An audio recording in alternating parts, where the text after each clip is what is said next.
How's everybody doing? Awesome. We've had a good week. We've had a good couple of weeks. I think the guys have prepared hard. We've practiced hard in Seattle. We've been really focused being down here. And the Rose Bowl has been tremendous in terms of the events that we've got to be part of, and everything just completely first class. And it's very apparent why everybody raves about being at this bowl game. It's been a really good week. Can you talk a little bit about Ohio State and what you've seen from them, both offense and defense? Yeah, one of the elite programs in the country, without question. You know, they throw for a bunch of yards, but I think the thing that makes them so special on offense is how balanced they really are. And so, with really good players, you know, excellent scheme, coached well, and on defense, you know, I think they're physical, they're athletic, do enough stuff to keep you off balance blitz-wise, and you know, we knew from the start, even without putting the tape on, what we'd probably getting ourselves into, and you know, Urban does a great job with that whole program. Coach, Oregon and Cal, a couple of tough losses, sort of had a downturn in the season, but you guys came back strong. Did Oregon and Cal make you stronger? You know, the season's there's always struggles during the season. You know, I've been part of undefeated seasons, and there's just hard things that go through any season, and certainly any good season.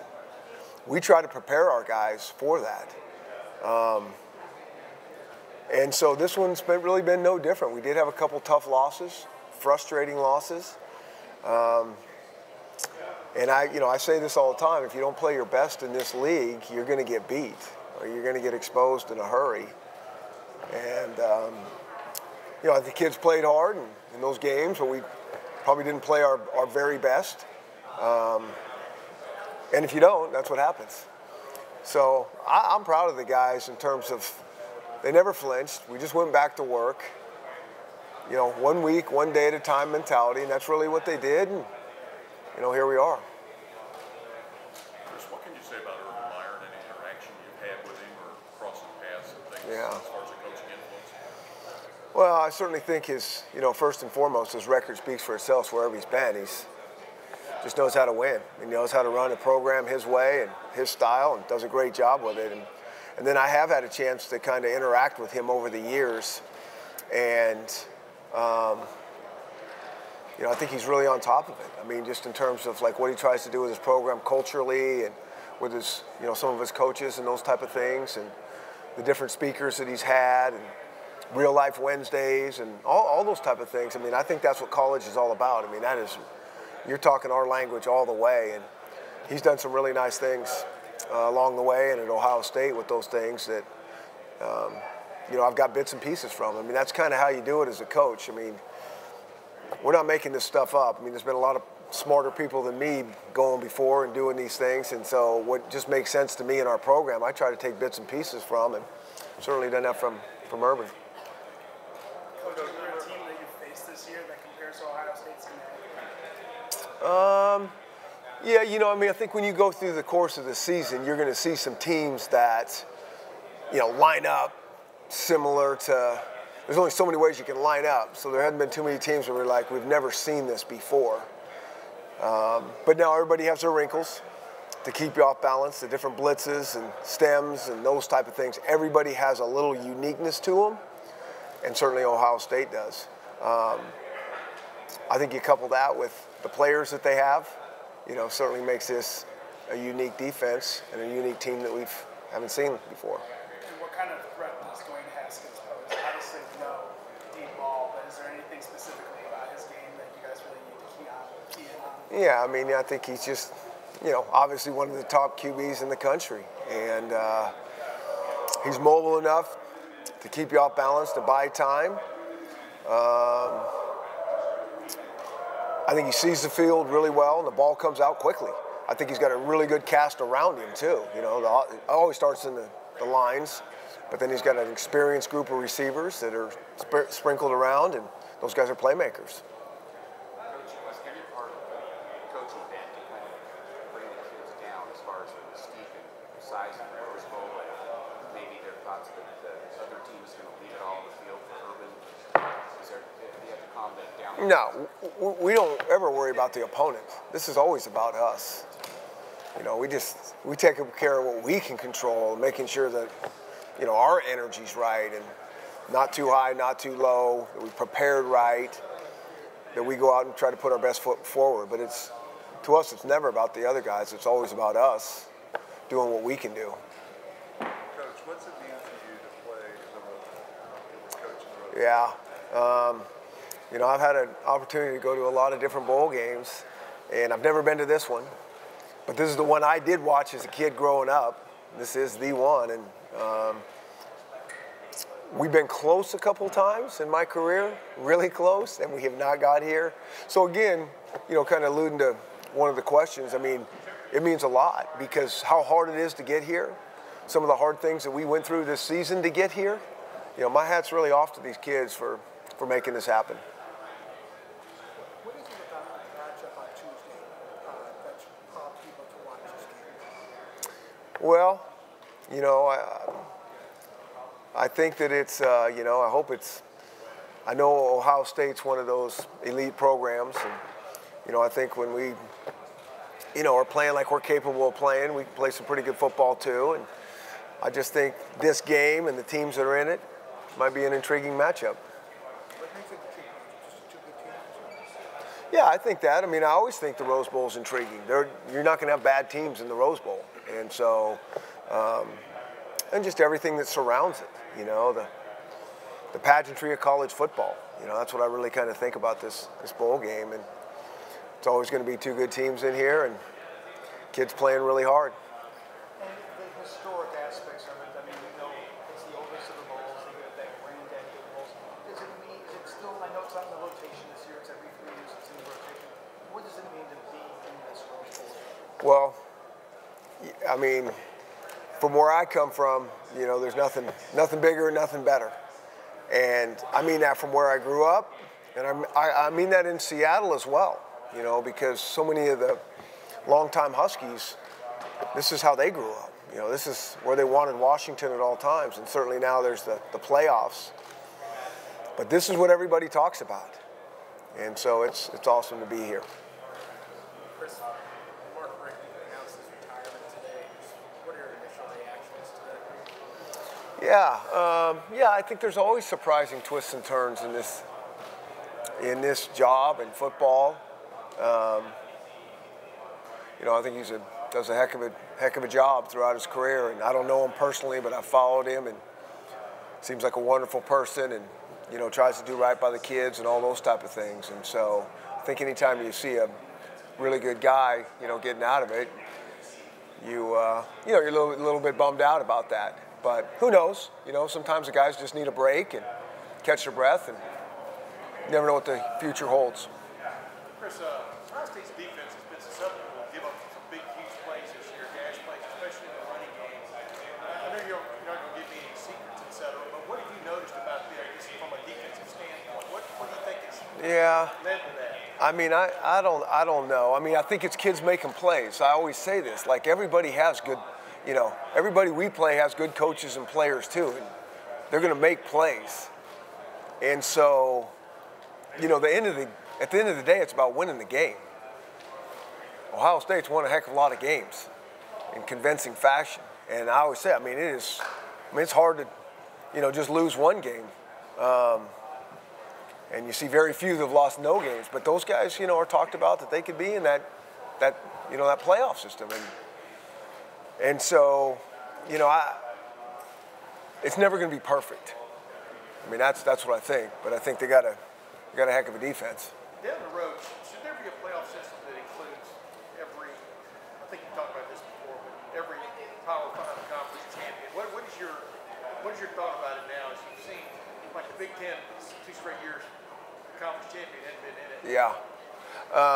You guys? Yeah, I don't know. I think most want it expanded, You know, I mean, I think that would be really cool for college football, and there's a lot of logistics to be able to work out and a lot of politics to have to plow through without question, and all that's hard. But, you know, I think in the big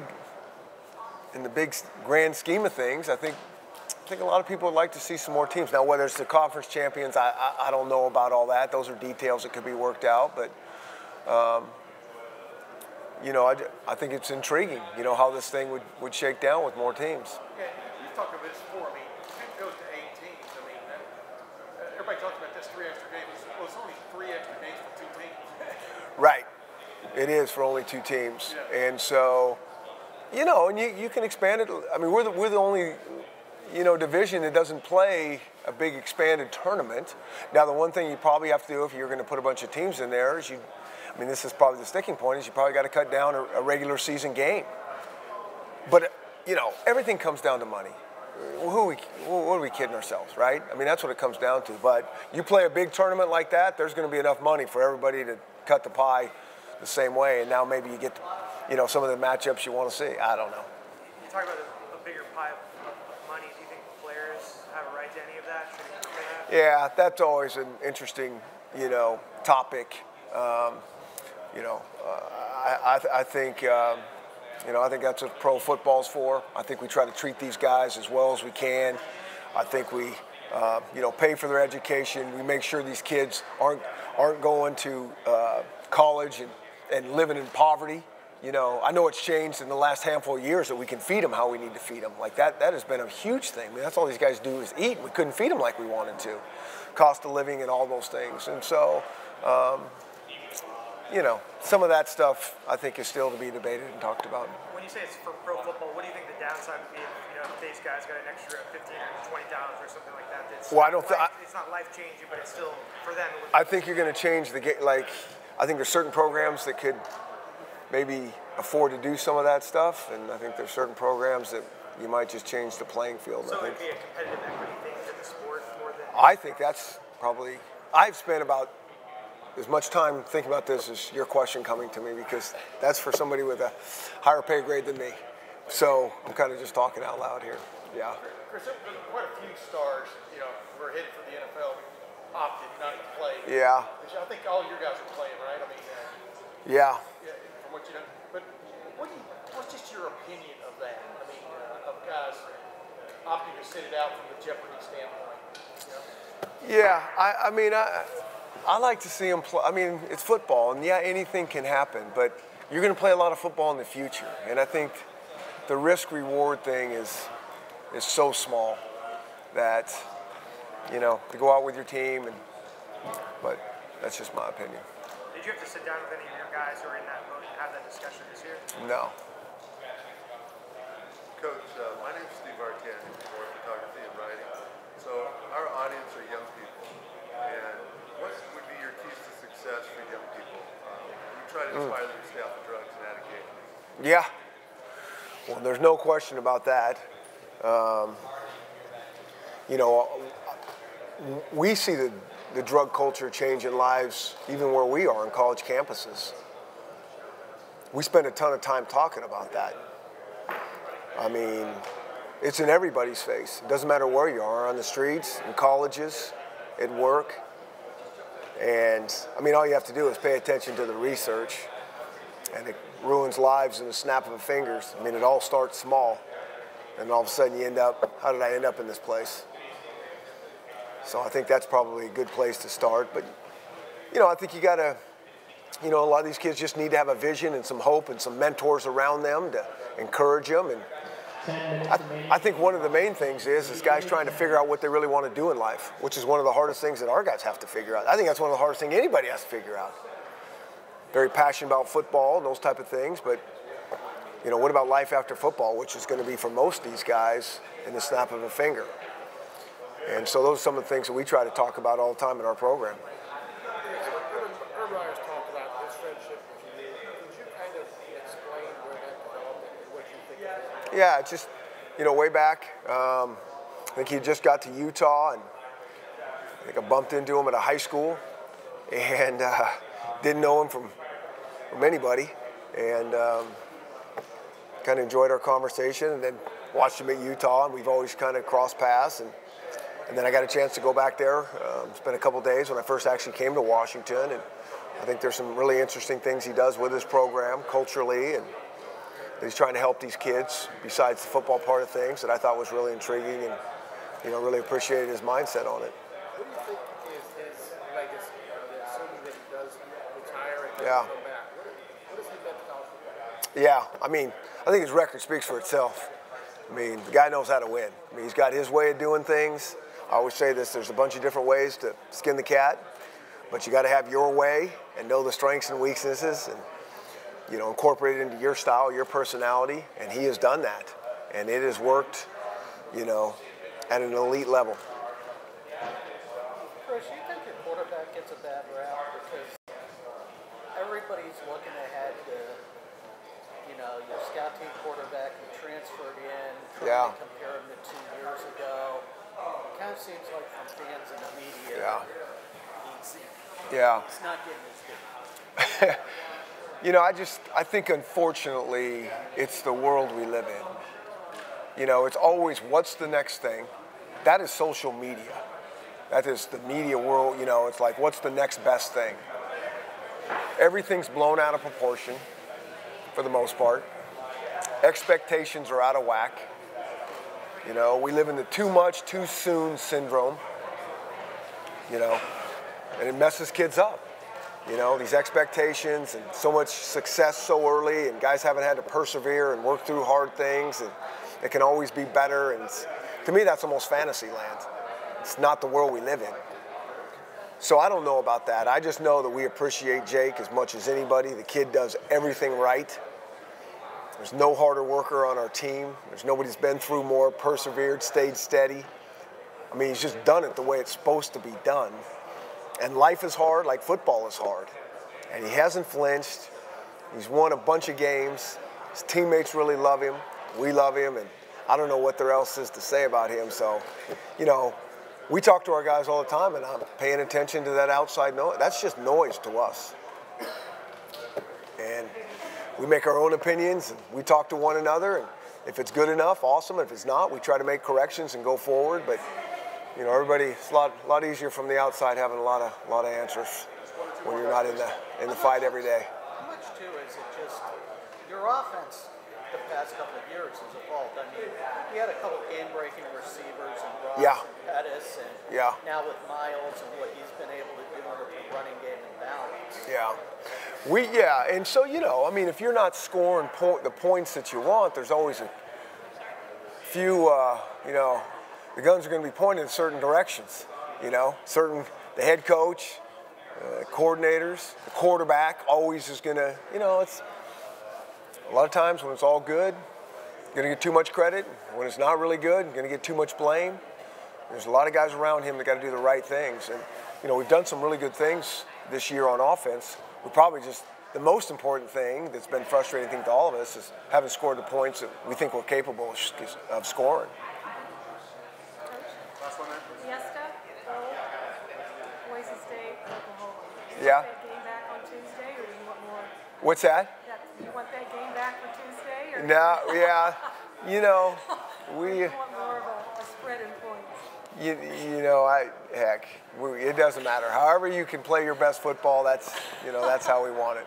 Yeah. That was a great game. Yeah, thank you. All right, guys. Thank you, guys.